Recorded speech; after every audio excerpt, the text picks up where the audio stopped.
We also, Emily, you had mentioned this thing earlier about how if people wanted to be anonymous, they could like change their names. Oh yeah, for chat and everything, totally. If people want to, enough people have to do this, but you can change your name in the chat to, just your location or just a nickname or just a symbol like an exclamation mark if you want to. And that's going into the Zoom participants window, clicking on the More button next to your name and then rename, and then you should be able to rename yourself. Cool. Right? Mm-hmm. All right. Hi, guys. And to all of you watching on the recording, I'm Sera Bonds. I'm the founder of Waking Giants. This is my delightful husband, Adam. Would you like to say who and what you're all about? Sure. My name is Adam Rosenbloom. I am a pediatrician here in Austin, Texas. Been a pediatrician for about 10 years now. Happy to be here. Yeah, we met in graduate school where we were both studying public health. And in the first couple of years of our life together, we were working in Asia during the bird flu pandemic. So that's where we had our first pandemic love story. Mm-hmm. And on it goes. So I imagine most of you who are watching this have been with us for some other COVID related content. And so this is our second now holiday edition of how to be with your people or not be with your people safely this holiday season. We got some questions in advance. Anybody here tonight is welcome to pop questions into the chat as we roll through. But we're going to break this into 3 sections. First, we're going to talk about emerging science and what's up with the new variants. Then we're going to talk about tactics and operations like boosters, vaccines, masks. And then we're going to talk about the social stuff, how to have hard conversations with the people in your life that aren't on the same page with you today. So we're going to do this sort of conversationally and see how it goes. I should first, I just first have to give a disclaimer that though I'm affiliated with Dell Children's Medical Center and Dell Medical School, my opinions today just reflect my own opinions and don't reflect the institutions I work for. Well done. I'm self-employed. I can talk about anything I want. So here we are. All right. So the new science. Mm-hmm. So all the infectious disease podcasts I'm listening to right now and the articles that I'm reading are about the new variants. Mm-hmm. It seems to me that truly the only new thing happening here, what we know so far, is that they are highly contagious, right, but not as deadly. Right. Yeah. So initially the concern about Omicron, the new variant that was first identified in South Africa, was a variant of concern because of the number of mutations it had. And that was what piqued everybody's interest. The other one was that it seemed to be spreading quickly through South Africa. The 2 concerns that everybody has about variants are the advantages that variants could have, which is, can they spread faster? And then can they break through or get around our vaccines? Spreading faster is something that we've already experienced with Delta, although Delta, of course, was still susceptible to all of our vaccines, so that was a good thing. And we know that Omicron does spread faster than Delta even, which was even faster than the original isolated variants. The big question has been about whether or not it can break through vaccines. That information is being heavily researched by scientists very quickly right now. The very preliminary data that's come out just today and yesterday from Pfizer, from their CEO and from their scientists, and from some descriptions of clinical outcomes in South Africa, are that fully vaccinated individuals, that's defined as people who are also boosted or have had their COVID vaccines within the last 6 months, are still protected against getting infected and are protected against having severe disease. Whether or not it's going to be as high as against Delta, which is with boosters, maybe 90 to 95% of getting the infection and much, much higher for getting severe disease, is still a question for research. But the good news is that this variant does not have that complete breakthrough overcoming our vaccines. And so we're certainly not back to where we were in March or even November of 2020. We still are far ahead from where we were then. That's really important thing to remember. Like, while a lot of this news feels scary and threatening, we know so much more about all of this than we did. And we're so much safer than we were a year ago, those of us who are vaccinated and boosted. And that's the big caveat. If I were unvaccinated right now, I would be even more concerned about this variant, because that means there's a much higher chance that I will ultimately get COVID. If I'm not vaccinated and thinking I'm not going to get it, here's another variant that says it's pretty likely that I will get it. Whether or not it causes an even more severe disease than the previous variants, we don't think that it does in unvaccinated people. And so we should talk about children under 5, because when we talk about unvaccinated, we talk about adults who are unvaccinated. Like, we talk about the people who are choosing not to be. So, so being greater than age 70, or having cancer, or being on immunosuppressants are all reasons why the vaccine does not work as well for those individuals, or if you're old and you have multiple conditions. So breakthrough severe courses, hospitalization and death are still occurring in much, much smaller amounts than in the vaccinated population. But even in the vaccinated individuals in those categories, there is still a small amount of those people that are still having severe disease. The number of children under 5 that are having severe disease is very low.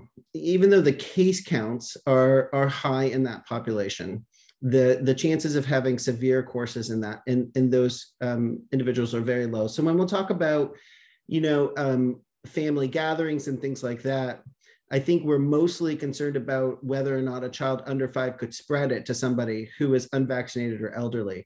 But we're less worried about a severe course, hospitalization or death in children under 5. Does anybody here have a science, as we stay in this lane of the convo, like a science specific question about the virus itself? No pressure. Just want to make sure everybody gets a chance. We can move on to the next one. We're just having one new person join, so. Yeah, our friend Brad in Oakland. Yo, Brad. Hope you Welcome, Brad. Okay, so let's move on to the tactical. So we got some questions about what does fully vaxxed mean now that there are lots of different ways in which a person can have reached their immunity. We're planning a trip to the Middle East in the spring for our oldest kid's bar mitzvah, and have been talking a lot about how the country of Israel now has decided that fully vaccinated also means fully boosted. And that has not happened in the United States yet, but I would imagine that's coming. What do you think? Yeah. So if you are above the age of 18 and it's been 6 months since you've gotten your 2 initial vaccines against COVID, you are eligible now to walk into any pharmacy, probably without an appointment, and get a booster for free. And that is because there's some scientific evidence that there's greater chances of breakthrough infections in individuals that have only had 2, and especially if it's been more than 6 months. And the research that initially came out of Israel that showed the effectiveness of the booster 3rd shot showed that after a week of those 2 populations getting or not getting a booster, they really began to diverge in cases, in hospitalizations, and what does that mean? Even deaths. That means that if you are boosted, that your chances of getting infected, chance of getting a severe course remain low. And if you are unboosted, then those chances go up. And we see that in the graph. The graph kind of looks like this after a week. So we had a question about people who are not vaccinated but have had COVID and their antibodies. And one possible approach, we'll get more into this in the social part of the conversation, but what, science-wise, like, what is the immunity that these people bring to the room if they've had COVID, but not a vaccine. Yeah.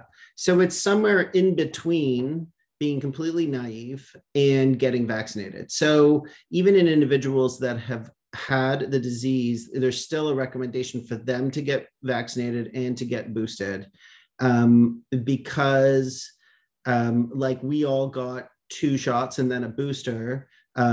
Getting exposed to this virus, or getting exposed to the antigens, the parts of the virus that our immune system responds to, more frequently boosts our immune system and makes it stronger. So somebody who has gotten COVID may be equivalent to somebody who's gotten 1 shot, as opposed to what if they 3. had COVID a really long time ago? What if they had COVID like early in like March or April of last year? Right. So it's probably still not as vulnerable as being completely naive, never gotten it and never gotten vaccinated, but it's still less of an immune protection than getting 2 shots and a booster, or 2 shots within 6 months. You know, the evidence shows that the initial 2-shot course provides a good immune response, but after 6 months that comes down, and getting a booster brings it back up again.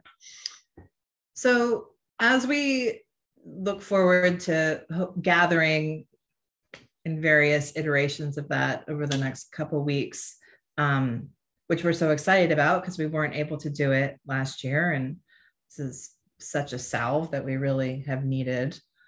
Like in Austin, we have had something available here. There's been an antibodies clinic where you could go and get your levels tested. Mm-hmm. For family members who have had COVID but have decided not to be vaccinated, adults, mm-hmm.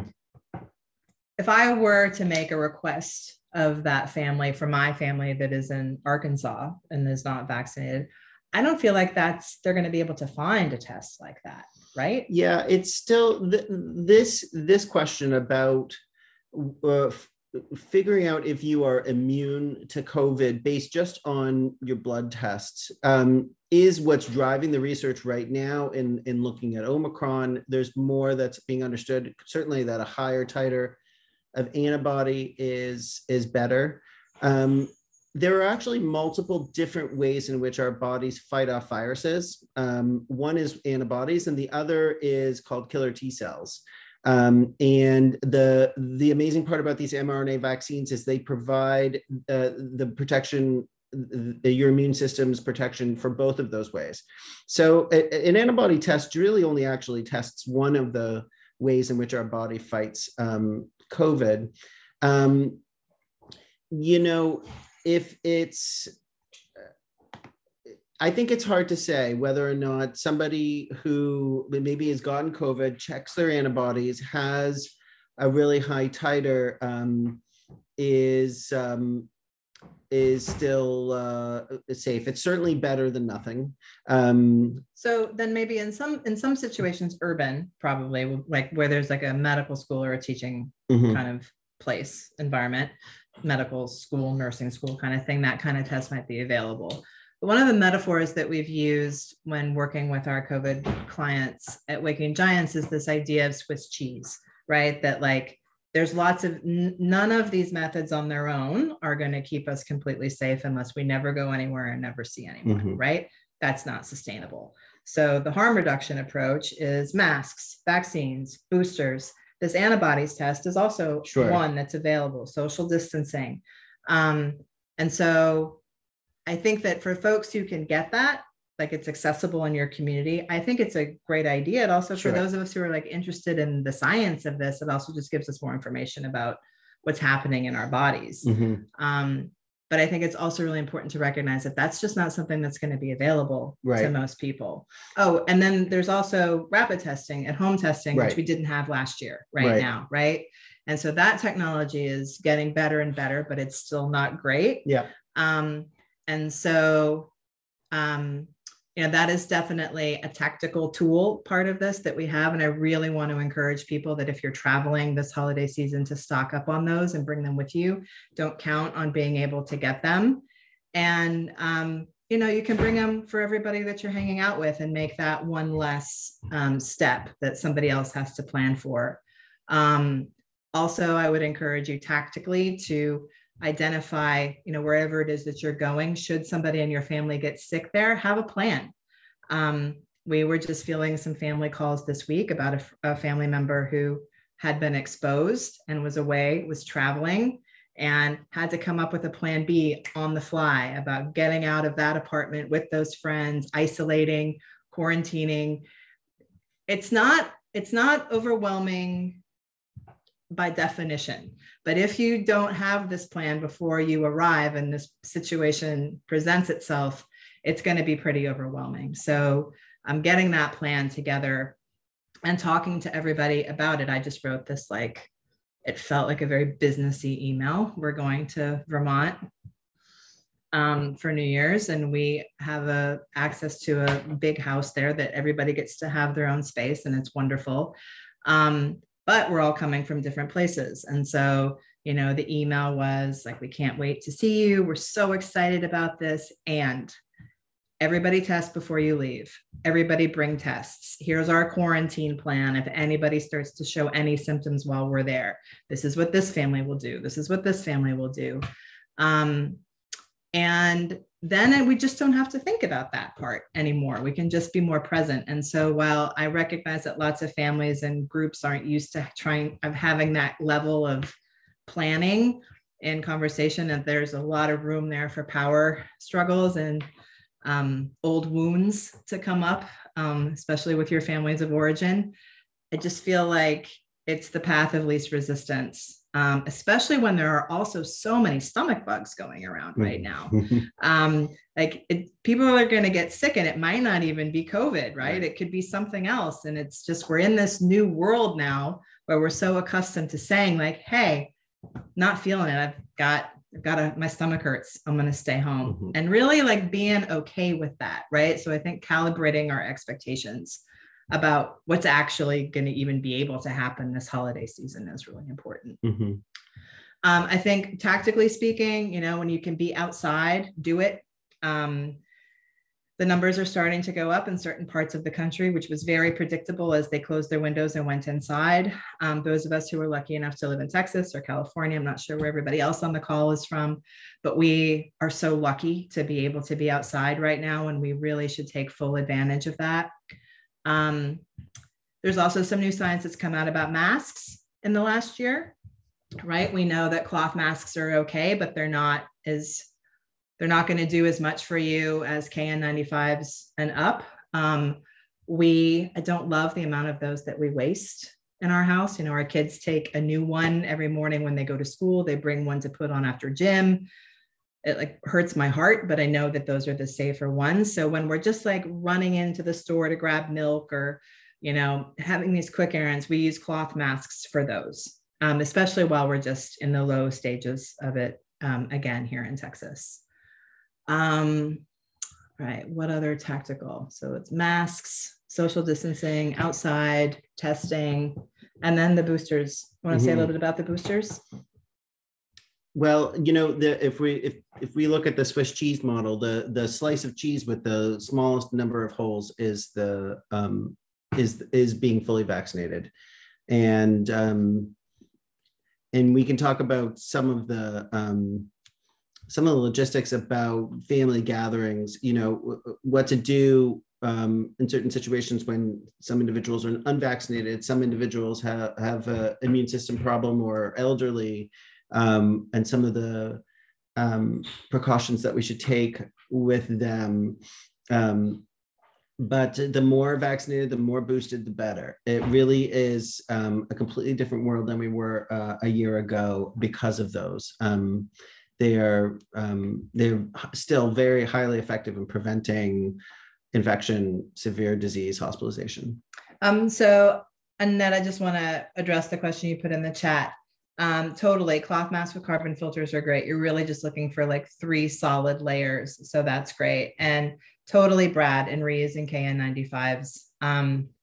Our kids are just so dirty. When they come home from school, I'm just right to the trash can. Yeah, it's just an extra precaution, but I mean, it doesn't remove protection for you. I think what we're thinking about is whether or not the outside layer of the K95 has been contaminated, and so in high risk situations, it's reasonable to throw them away. I think. Like, for example, as a healthcare provider, when I use PPE in a room that I know somebody has COVID, we throw it all away. It's a single-use PPE. The question about J&J, the guidance is that if it's been, I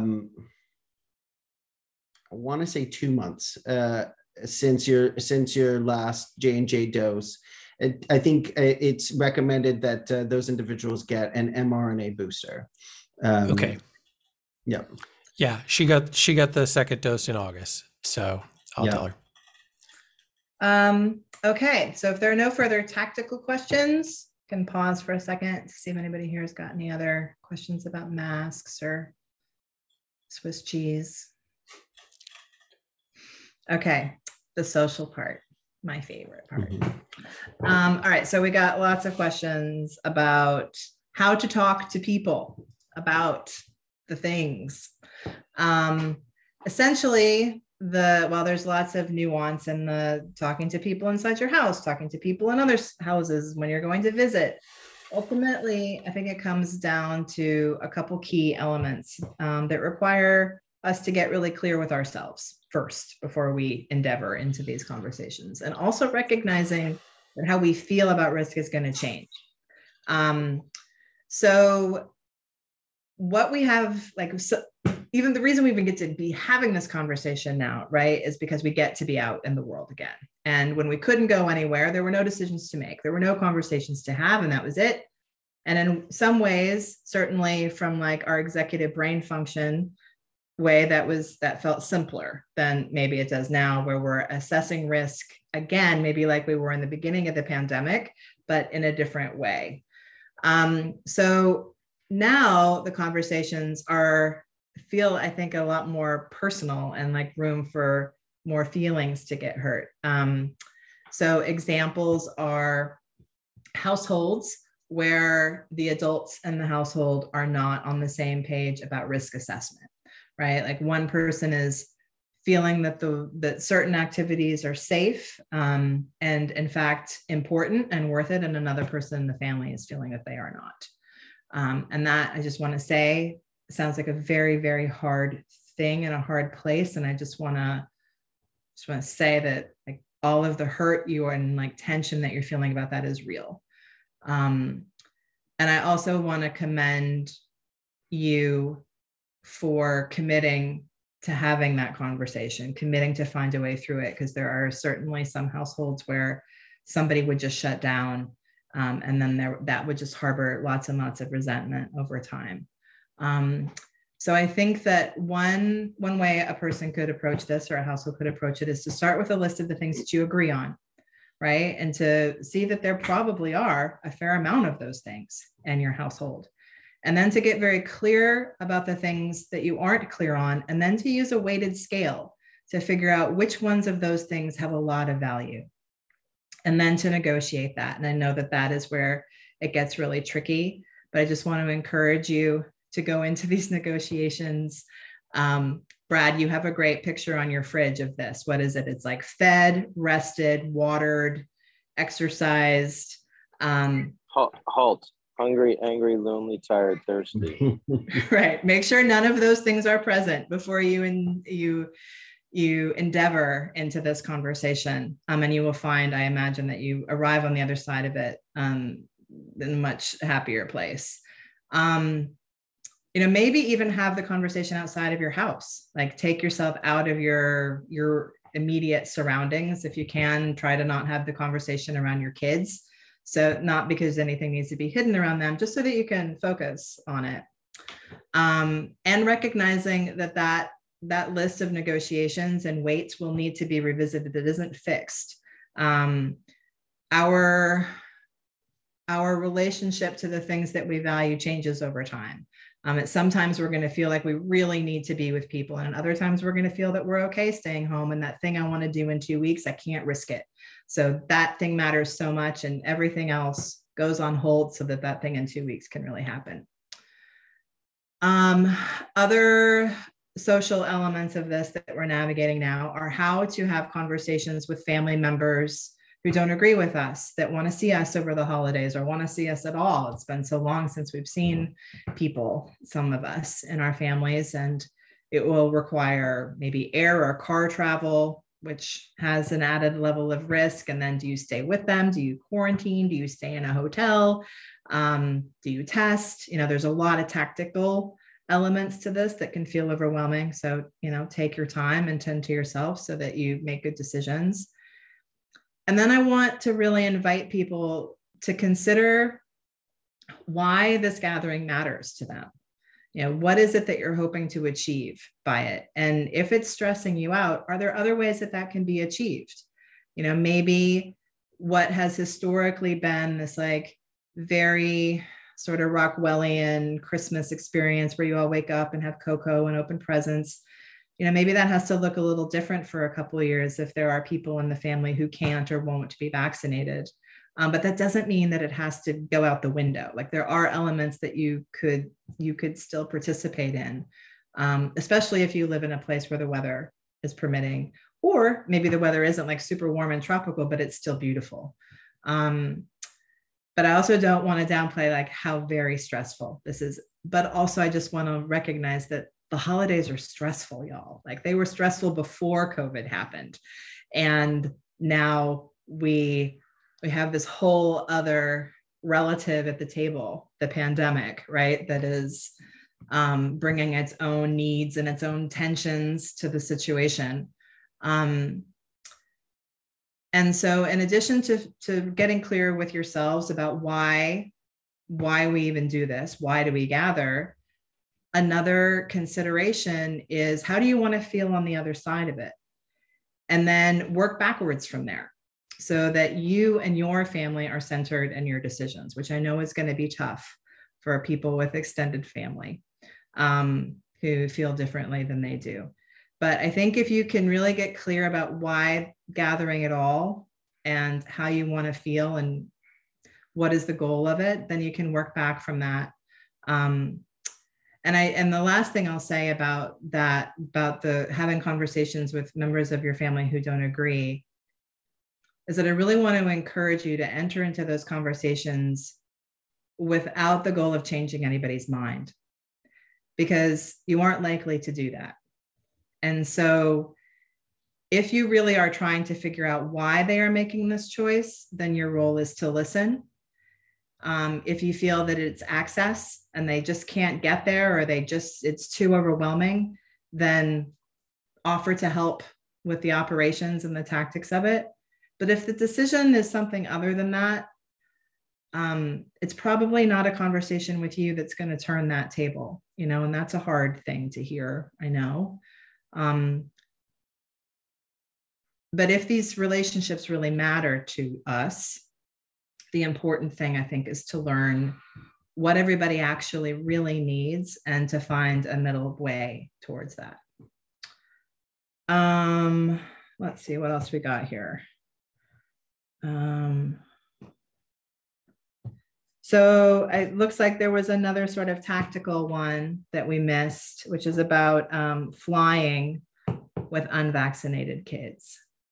We did that this summer, and it was really great and scary. Brad's giving us like a little tutorial. He's like getting a COVID test right now while we are on the Zoom. Thank you, Brad.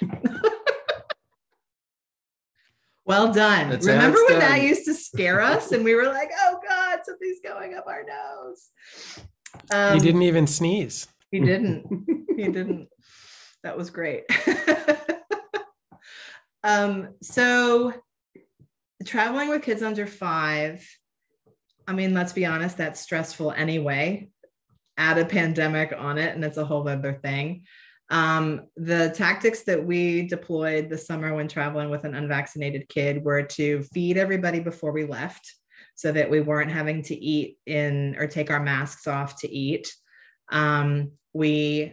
The people who were vaccinated did all of the opening and the shutting of the doors, the touching of the things, so that those hands stayed, as the unvaccinated hands stayed clean.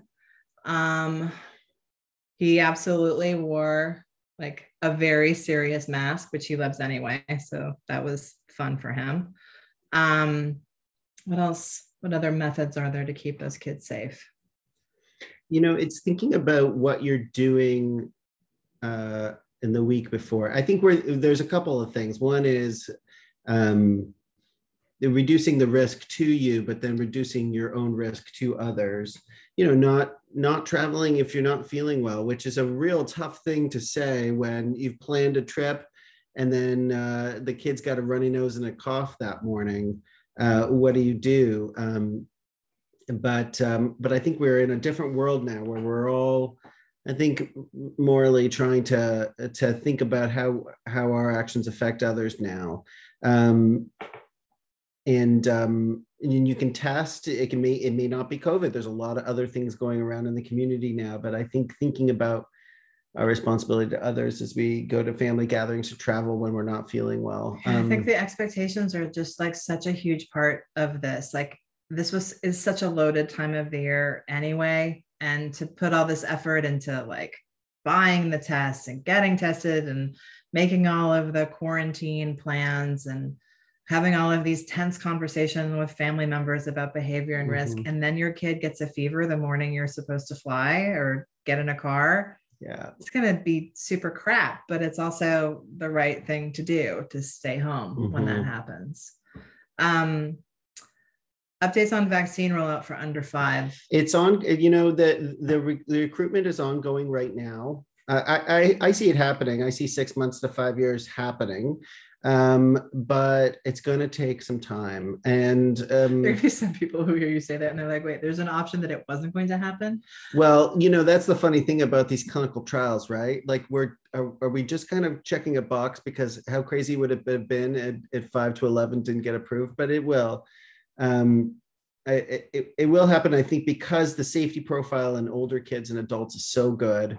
And the effectiveness is so good that I don't see a reason why it won't happen. But we're gonna, you know, we've got to go through the motions of making sure that it's safe, and that means recruiting kids to clinical trials, which is ongoing right now, but it's going to take some time. I mean, the colleagues that I have at Moderna are like summer 2022 at the earliest. That's what I would say too. Probably another 6 months at least. And, you know, this time, I guess in like March or February, when we really hit a peak for the adult vaccine rollout in America, people were saying that the next rollout would be the summer, and it didn't end up being until after Halloween. Right. So, you know, I think we need to, I mean, those hybrid households are so hard. It's so hard to have part of you vaccinated and another part not, and to see everybody else in the world just going out and doing their thing and knowing that you still have so much time.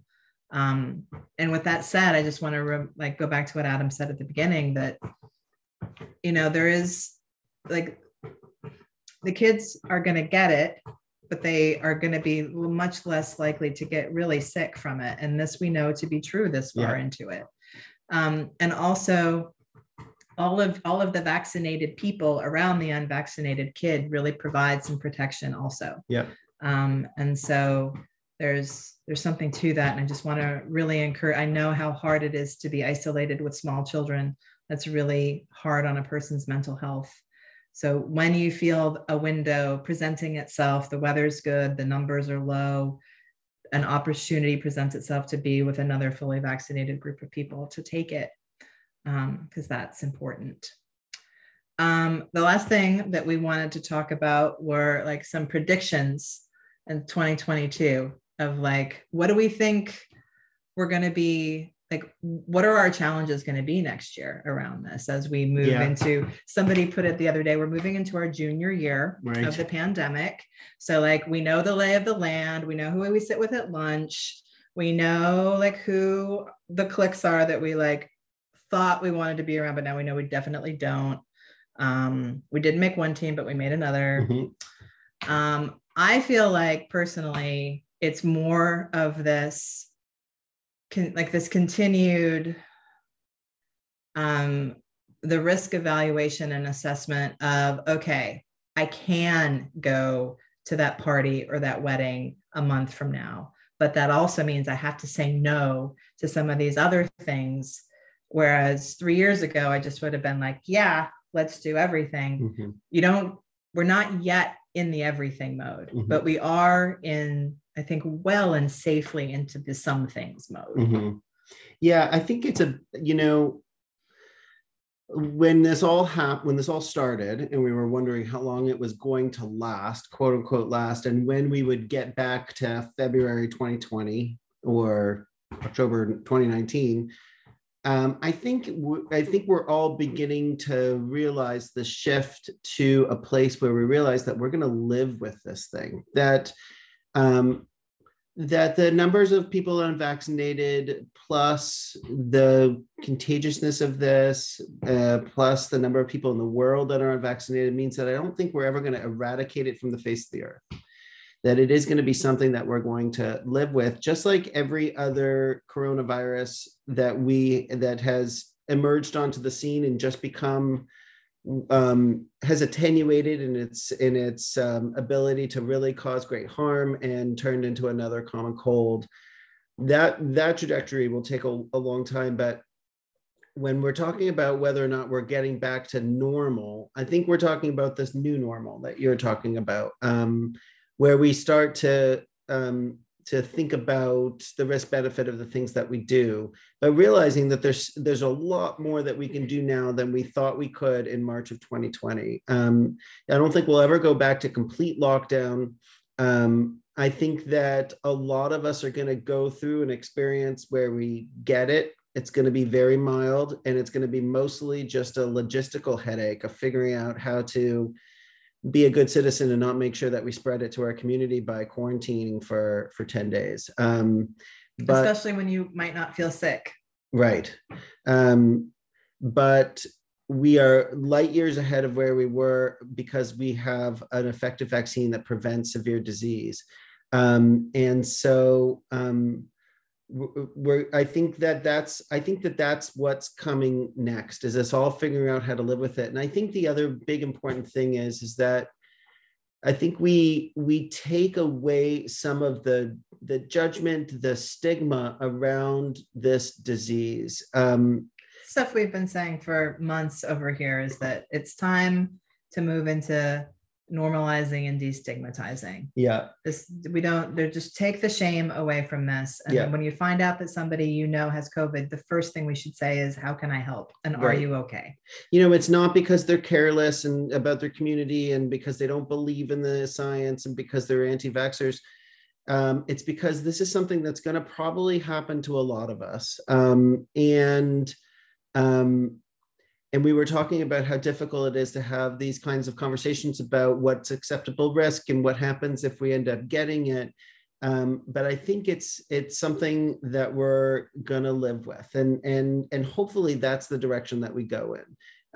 That the judgment around it will be decreased, because it's something we live with, and I think still a lot of us are going to get exposed to it or maybe even get it.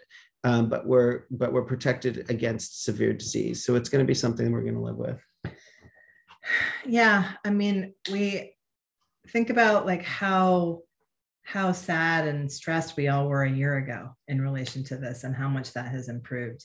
So even these like stressful elements that we've considered here tonight, like pale in comparison to the struggle that we were all really feeling a year ago.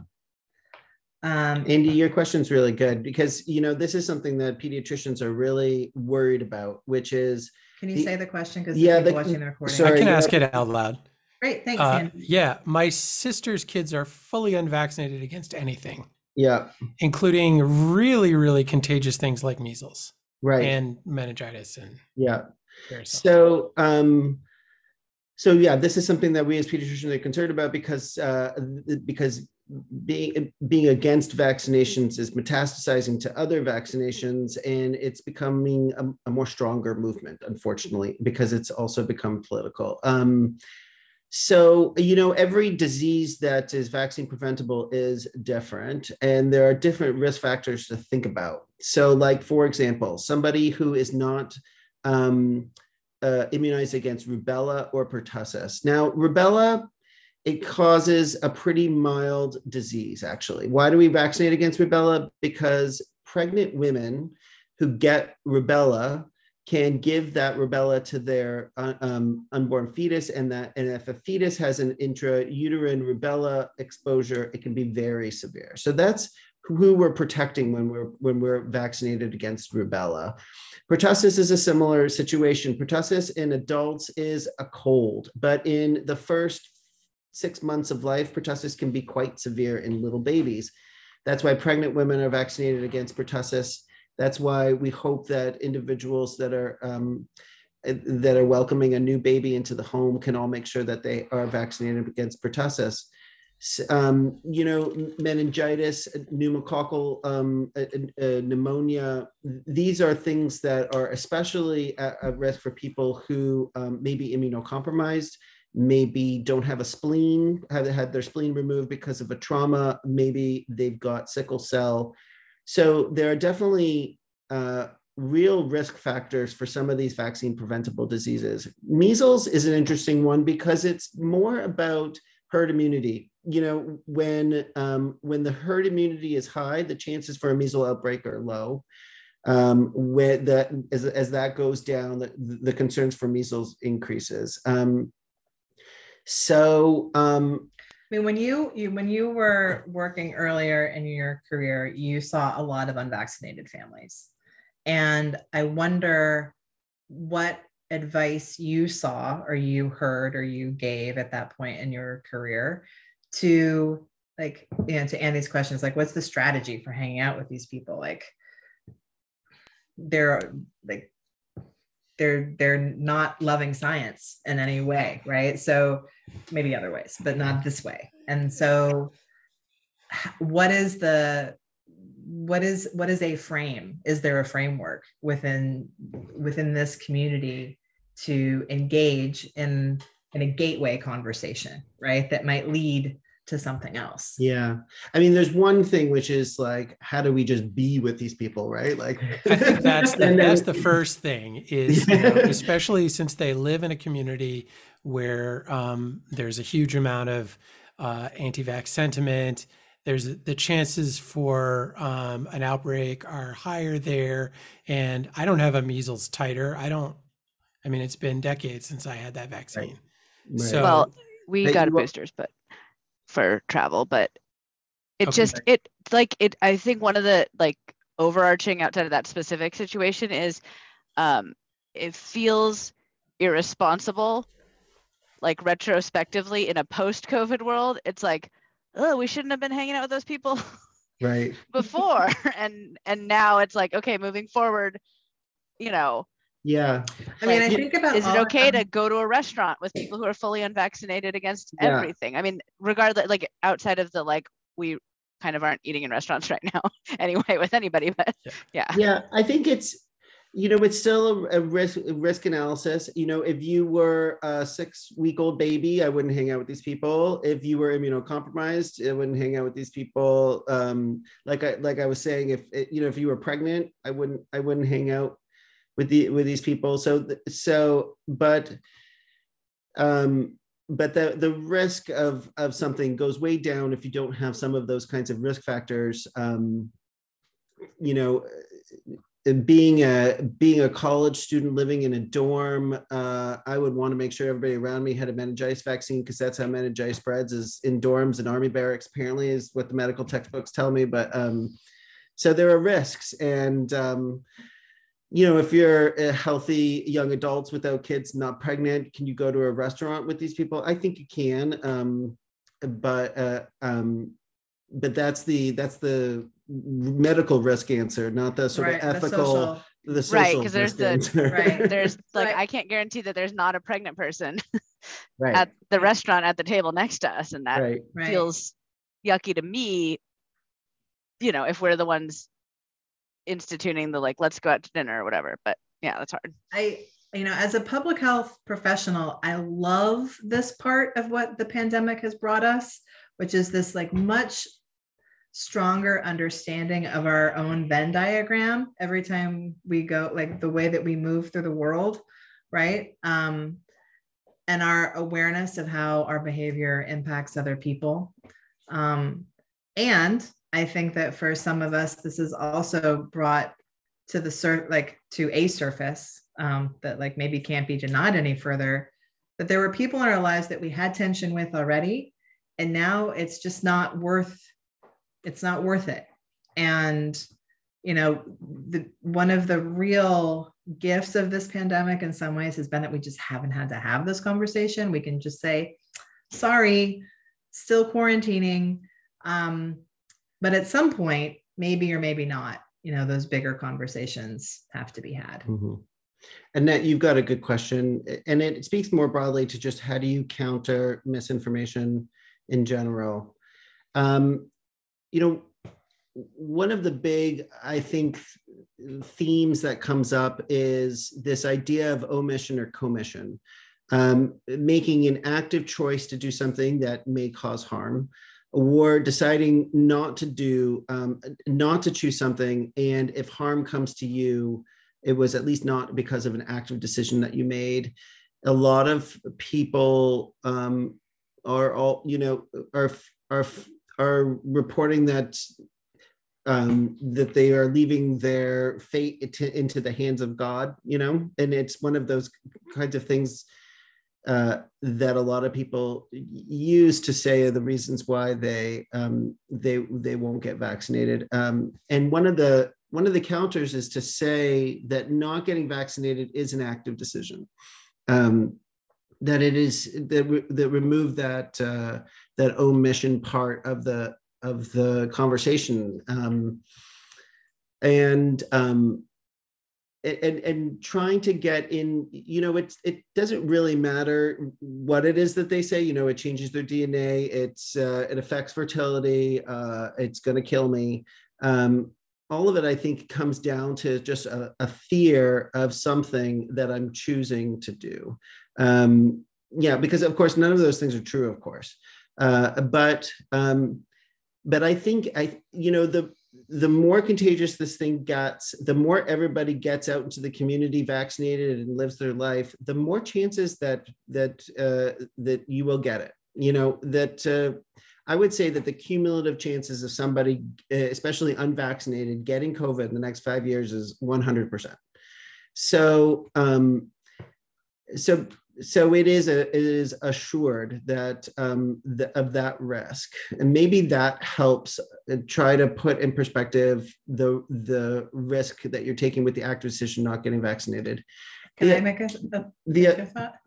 Go ahead. Sure. Then the other thing is, I think show them the data. So the CDC, releases information about vaccine status for hospitalized individual cases, hospitalization, and death.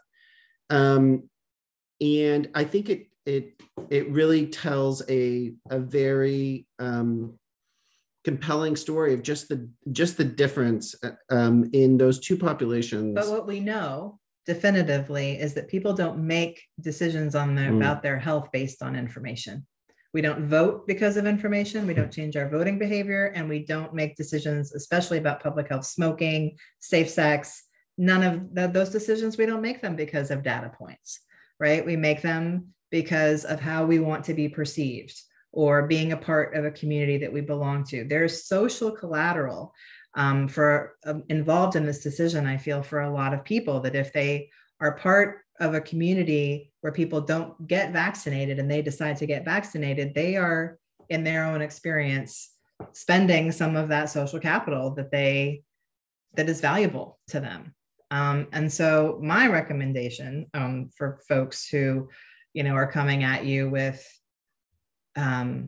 fake news and bad science is to just ask them Like what motivates them to even be bringing this conversation up? Like, what is it that's trying to be communicated actually? Because it isn't, they don't want to talk about science. They don't want to talk about vaccines. They want to talk about something else. And you totally don't have to talk about that thing. Like that might not be the thing you're up for that day. But I just don't think that showing people data points who at this point in the game in America, who've had access to vaccines and boosters and all of the information pouring through the internet that supports things, I just don't think they're going to change their mind. Do you have a data point to counter me? Yeah, I mean, of course you do. Well, I mean, when I look at these, when I look at these graphs, that the CDC comes out, it just looks so compelling to me. Just the difference in the two. Black is unvaccinated, blue is vaccinated, and there's just a difference in the cases and the deaths look different too. But I think what you're saying, Sarah, is really the nail on the head, which is that, unfortunately, deciding to get vaccinated is now a part of an identity that certain people can't, they can't disown their community by doing. Maybe you could pry them away from their community and say, this is really a personal choice for you. What do you actually think? Or like, you don't even have to tell anybody. You don't have to tell anybody. You could do this secretly. Be secret about it. You can even tell everybody that you're still not vaccinated, but you really are. It could be a secret. That's the beauty of it. Nobody will know.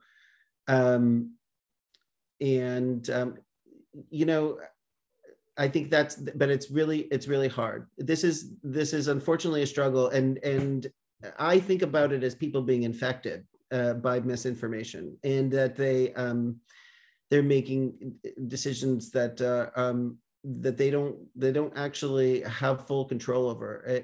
And that's how I remain compassionate and empathetic to these people, because there are public health interventions that can work. Education can sometimes work, but mandates actually do work. This discussion we were having before about, I will come to visit you if you get vaccinated. Maybe that would work for some individuals, like your parents or things like that. But it's really hard. You could say that 200 million people in the United States and 4 billion people around the world have now received this vaccine. I don't know if that data helps them, but I often say, we put a lot of different things into our body that have never been tested on this number of people. And maybe Tylenol is the only other thing that we take that has actually been tested on this number of people in this amount of time too. So we have a ton of evidence of how safe it is. I think that's I like that. I mean, I don't know if it'll work, but I do like that one. Like coming up with all of the things that we put into our bodies without even thinking about it, that have had no scientific consideration about the impact. But I stand by my point. I don't think that these people are here for the data. I think they're here for their emotions. And so we got to figure out what that is and appeal to that. Yeah. Other than Annette, it doesn't. It just doesn't. Well, we just got a couple minutes left. Are there any other questions? Wait, Emily had a question right at the end there. We had people in our lives who were repeating that talking point, and we were able to, this is your response, Emily, that we were able to convince them at least to get the J&J vaccine because it's not an mRNA shot, I guess, and encourage them to get an mRNA booster. Might be another hard conversation. Yeah. Does anybody else have something they want to bring up? Annette says, thank you. We know it's fear and have shifted to just listening and also focusing on protecting our children as soon as possible. Yeah. Yeah. You're doing hard work out there, Annette. Just want to cheer you on in that. Yeah.